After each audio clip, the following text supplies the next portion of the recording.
Rev up your engines!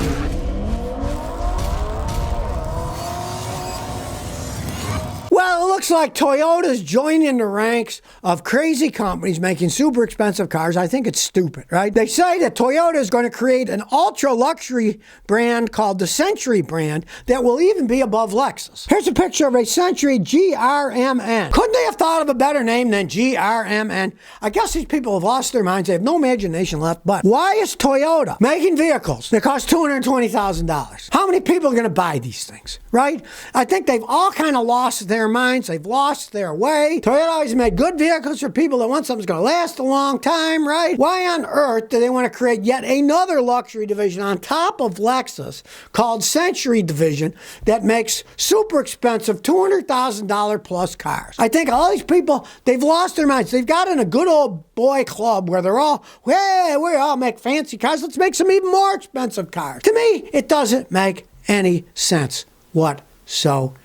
How many of these things are they actually going to sell? What would you rather sell? Millions of cars at 30 to 40,000 or a handful of them at 200,000? I take the millions of lower priced ones myself. That's what Toyota generally made their living on, selling decent priced cars that last forever, right? But now they're going to build $200,000 plus cars. I think they're starting to lose their marbles at Toyota myself. Well, I just read an interesting article, The Harsh Reality of EVs in Canada. And man, is it harsh. As the writer said, the Trudeau government in Canada are putting the policy cart before the technology horse. You're supposed to have the cart behind the horse, not the horse behind the cart, right? A man was in northern Manitoba, and he had the F-150 electric pickup truck, right? It was cold. It was minus 40 Celsius. Canadians do Celsius. I don't know. I think it's stupid. Minus 40 Celsius is minus 40 Fahrenheit. They're the same temperature. So that's pretty cold outside, right? And the guy says he lost half of his range. So he lost 50% of a fully charged battery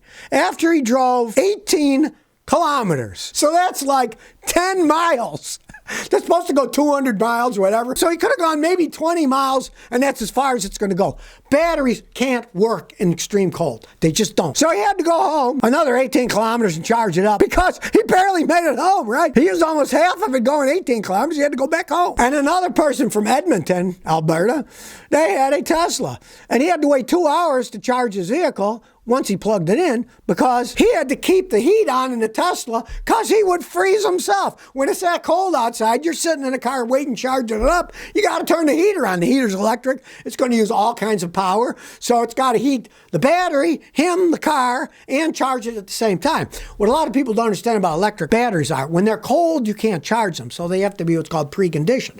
So if you got a cold battery, you plug it into a charger. The charger first has to warm up the battery. And with him warming up the battery, warming himself up waiting in the car, it took 2 hours to do something that was supposed to take, 35 minutes. Not exactly practical when it's cold outside. And of course, a whole bunch of the charging systems in Alberta just didn't work because it was so cold. It's that cold. That electric stuff is not going to work. Come on, they're transformers. They're out in the cold. The cables will start to get stiff because they're rubber cables, right? In that cold, the rubber will get stiff and crack. And get this. Here's what else the Canadians found out. Short trips in the cold with frequent stops, and they need to heat the cabin after a parking pause, saps 50% of the range. So trying to push the stuff to people who live in cold climates is patently absurd. Makes no sense whatsoever. Ford just announced layoff of 1,400 people at the Dearborn plant. They're eliminating a shift at the Detroit area factory building electric pickup trucks because they're cutting the trucks. Nobody's buying them. Since Ford is cutting their production in half, they're laying off all these people. 2/3 of the 2,200 workforce is being laid off. Now, this is all after the union agreement. I got to agree with the people who say the union workers got shafted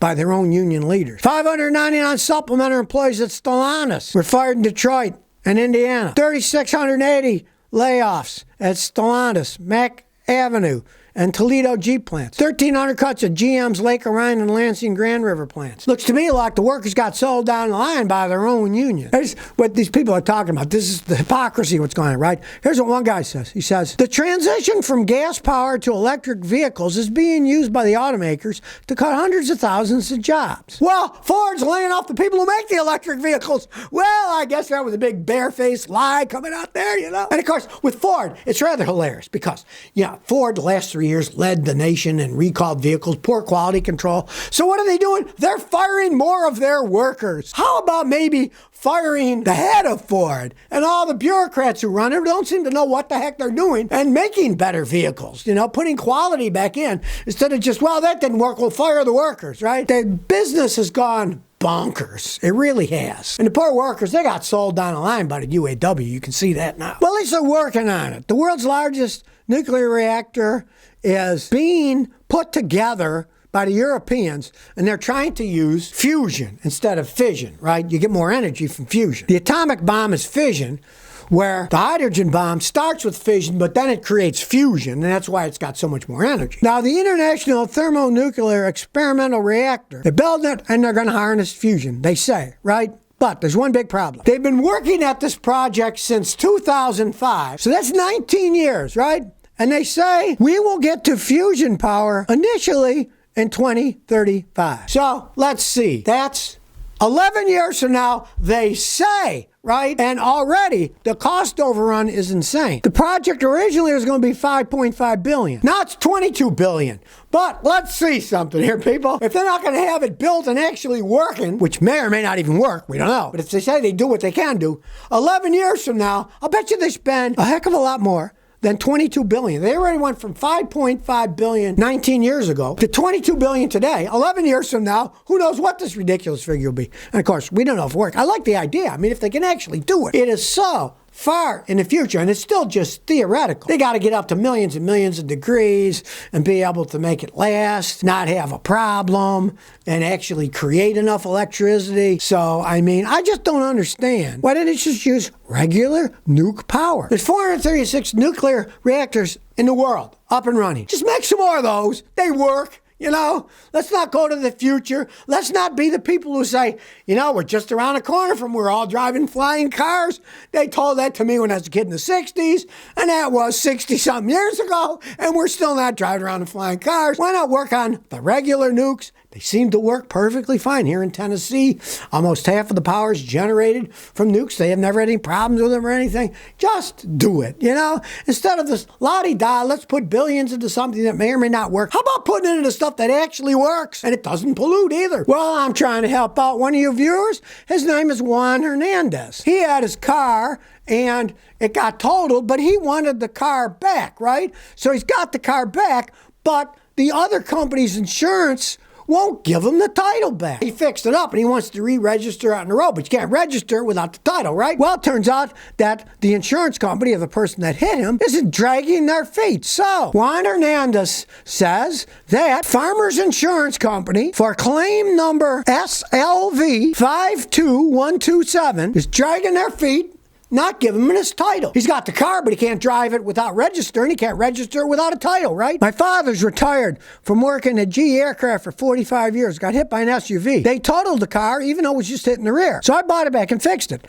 But now I can't get the insurance company to send my salvage title to the DMV. We kept calling, and we're not getting very far. This has been going on since 8/9 of 23. We kept calling and calling an insurance company and can't get the title. They gave us a second promise to send the salvage title, but we don't have it. Could you please help me? Let's hope this works. Okay, if anybody is listening at Farmers Insurance, or if you have Farmers Insurance, or you want to complain to Farmers Insurance, hey, complain about this guy. It's claim number SLV 52127, and all the guy wants is the title, the paperwork back. But that's just typical with these insurance companies. They're massive bureaucracies. One side doesn't know what the other side's doing. They tell them even, I guess, that it's in the mail, right? Well, it never came to him. He never got it, right? You think they could just get another title and send it to the guy? It's been months and months and months, and he doesn't have his title for the car. So, hey, farmers, get your act in gear. And anybody who has that insurance company who wants to complain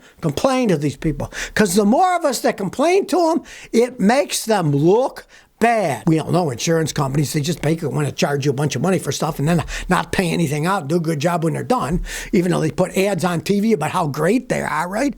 I think they spend more money on advertising than they do paying claims. But everybody, let's all whine at Farmers Insurance, see if this guy can get his title back. And of course, the ridiculous thing is, he doesn't even have Farmers Insurance. That was the guy who hit him. So if you never want to miss another one of my new car repair videos, remember to ring that bell.